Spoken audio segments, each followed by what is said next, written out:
You ask Tiger to solve.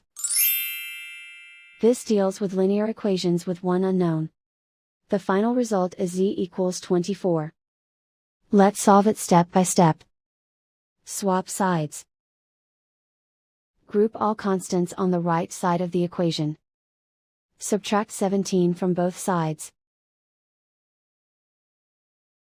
Group like terms. Simplify the arithmetic.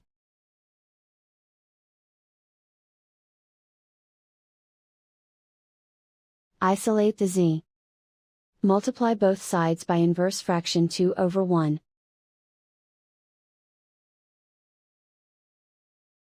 Group like terms.